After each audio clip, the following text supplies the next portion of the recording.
alim. Karena syaratnya ya kan apa man salaka tariqan yaltamisu fihi ilman sahhalallahu lahu tariqan ilal jannah. Siapa yang berjalan atau menempuh satu perjalanan mencari ilmu. Di mana-mana mencari itu sudah ketemu belum? Belum. Berarti kiai masuk hadis itu ndak? Alhamdulillah karena kiainya sudah ketemu ilmu. Maka bergembiralah jenengan saat tidak paham, artinya masih mencari. Makanya kalau mau paham jangan paham. Karena saya ini kebetulan memang peneliti hadis dan saya banyak menghafal hadis karena saya suka dengan kalimat-kalimat jamiah, kalimat-kalimat yang komplit dari Rasulullah SAW. Sehingga ngapalkan hadis saya itu banyak dan imbang itu ya balance kalau dalam bahasa inteleknya itu. Saya termasuk menghafalkan hadis wa innal alima la yastaghfiru lahu man fis samawati wa man fil ardi hatta al-khitan fil bahr. Sebagian riwayat wa inna mualliman nasi al khaira la yastaghfiru lahu man fis samawati wa man fil ardi hatta al-khitan fil bahr. Wa hatta an-namlatu fi juhriha. Ini hadis tandingan. Jadi yang tandingan tidak hanya 01 02, hadis juga ada hadis apa? Tandingan. Tidak apa-apa, ilmu itu memang butuh apa? Butuh perimbangan ya, butuh balance. Enggak boleh ilmu, tapi karena ilmu enggak pantas diomongkan tandingan gitu aja. Kata saya ada hadis yang bunyinya gini. Wa innal alima, orang alim itu akan dimintakan ampun oleh penduduk langit. Jadi semua malaikat Jibril dan Mikail, semoga termasuk Israel, itu memintakan maaf untuk orang alim. Tidak yang belum alim. Itu kamu udah masuk hadis itu. Keren mana? Wah sama kerennya Gus. Saya masuk surga, yang jenengan nanti juga masuk. Ya sudah, nggak usah geger ketemu di sana. Jadi ini penting. Nah sekarang problem Islam sekarang adalah yang garis keras pakai hadis-hadis garis keras untuk mengadili yang garis lunak pakai hadis-hadis yang garis lunak untuk mengadili hadis kelompok-kelompok garis keras itu tidak fair. Nggak fairnya adalah Islam itu kafah itu artinya konsepnya itu komplit, tidak boleh separuh. Saya punya sedikit ini yang agak serius, tapi tidak usah masukkan hati. Nanti kalian protes nggak bagus Israel itu kalau kalian protes. Begini, Abu Bakar As-Siddiq itu terkenal layinal janib, mutawadhi, layinal janib, sahlal akhlak, namanya layinal janib. Orang yang sopan sekali, santun sekali, santun, sopan, terus simpatik. Sangat-sangat simpatik, namanya Abu Bakar As-Siddiq.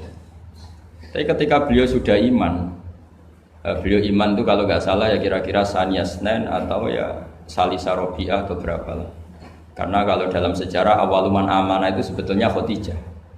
Awaluman amanah mutlakon itu sebetulnya Khadijah.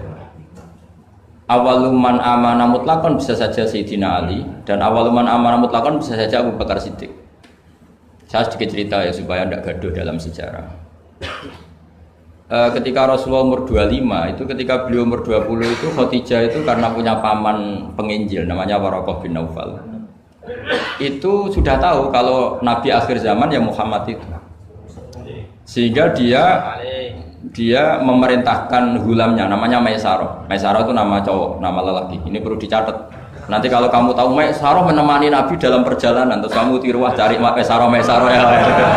Maisarah itu nama lelaki ya. Lihat ya, Maisarah itu nama. Orang Arab memang lucu. Biasa nama lelaki pakai tak muannas kalau dalam ini Mas Rois ini bahasa gontornya itu. Kalau bahasa Arab biasa Maisarah lelaki, Tolha lelaki, Hamzah lelaki. Jadi biasa kalau bahasa Jawa kan enggak soleh dan solihah, muslimin dan muslimat, pokoknya kalau ada tak itu muannas. Cuma bahasa itu agak enggak harus. Tapi tahunya baru gitu sudah bagus loh. Bisa naik kelas. Akhirnya Maisarah itu disuruh Khadijah khusus untuk meneliti Muhammad. Dulu masih jangkar karena belum Rasulullah. Setelah diteliti di perjalanan ke Syam mengikuti dagang.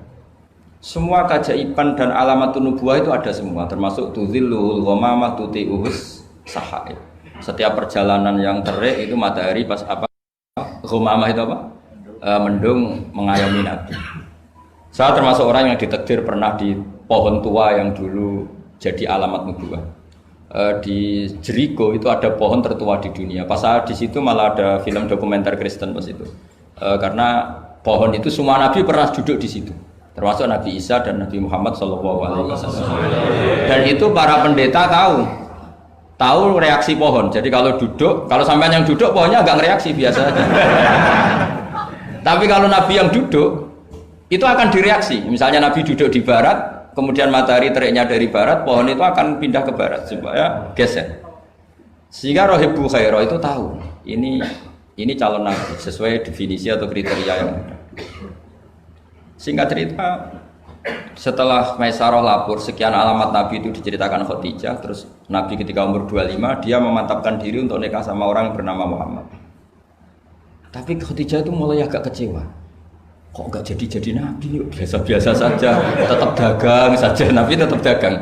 Hanya tentu tetap punya sifat amanat, kredibilitas dijaga, semuanya terjaga. Tapi nggak ada alamat nabi yang ekstrim lah, yang sehingga Khadijah mulai mamang ini kapan jadi nabi ini kok gini-gini aja. Ya. Nah, pas umur 40 itu nabi ngalami yatahannas itu yata'abbad al-layali yadawatil adat. Kalau dalam Sahih Muslim disebutkan fakana yatahannasu fil ghar wa huwa at-ta'abbud al-layali yadawatil adat. Yang dikatakan tahannus adalah menyembah Allah di gua, menyepi, kemudian beberapa hari. Terus di hadis itu juga diterangkan wa yatazawwadu lidzalik. Perlu dicatat dulu tirakannya Nabi itu ya bawa bekal. Bukan terus kelaparan 3 hari nanti fata morgana yang dilihat. Jadi ini perlu dicatat. Kadang banyak orang tirakat gak makan 40 hari, gak makan 3 hari itu malah bahaya. Karena yang dikatakan nur atau apa ternyata fata morgana karena lama gak makan. Jadi perlu dicatat di hadis itu jelas ada kalimat wa yatazawwadu lidzalik. Ya Nabi ya normal bawa apa? Bekal. Jadi tidak lapar-lapar amal. Tapi tidak satu nampan kayak makan di atas tadi ndak ya. Kalau itu makannya orang kelaparan itu. Ya tapi bagus lah, saking hormatnya sama kiai makannya banyak. Apa ngetes kiainya? Kalau banyak ada kiai ini. Tidak tahu. Motifnya apa tidak tahu. Motifnya tidak tahu, tapi husnudzon wajib. Panitia tenang saja, kiai itu wajib husnudzon. Harus baca ini ya Muhammad. Nabi begitu fatwa. Sehingga ini penting sekali karena jarang orang mengungkapkan ini. Kenapa jarang mengungkapkan? Kemungkinan satu tidak tahu. Dua, karena kadang kiai itu ya manusia, Ustadz juga manusia. Kadang-kadang dengan tanda kutip itu ya pecundang. Dia ngomong yang dicintai pasar, itu yang saya sesalkan betul. Tidak ngomong yang dibutuhkan dalam khazanah Islam. Itu saya kecewa betul. Dan semoga mereka itu tobat. Enggak boleh seperti itu. Coba kita ini Islam mulai kecil, punya kiai mulai kecil. Kadang-kadang tidak pinter-pinter. Karena ayatnya itu terus sama. Kubu sebelah misalnya dalil ayat ini, yang ini terus gitu aja. Kalau orang sunat diceritain Nabi Ibrahim sunat 80 tahun itu pakai palu, pakai apa itu kodum itu apa? Langganan ya.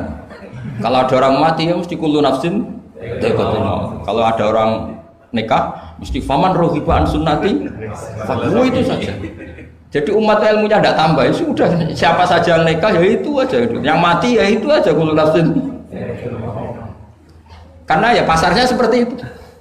Buat sekali-kali ada orang mati itu bilang, ayo pesta. Karena orang dolim ini sudah mati. Ngurangi beban bumi. Ngurangi beban apa? Syukurilah kematian orang fasik ini. Itu nggak disangoni sampai. Sudah ada disangoni, dibenci keluarganya, ya enggak? Ya daripada gitu yang umum saja kullu nafsin dha'iqatul maut. Kematian adalah mau'idhah, kafa bil mauti wa'idun. Cukup mati sebagai nasihat, ya ikut pasaran saja. Karena itu yang menghasilkan pasar. Tapi resikonya itu ilmu itu tidak tambah, apa? Tambah. Ini kritikan saya, semoga ini membantu ya supaya ustadz-ustadz itu kalau ngaji itu mikir yang dibutuhkan umat, jangan permintaan pasar, itu tidak bagus. Saya datang ke sini juga bukan karena undangan. Saya yang bilang saya tanpa diundang pun datang ke Korea karena saya ingin sujud di bumi ateis supaya nanti keren.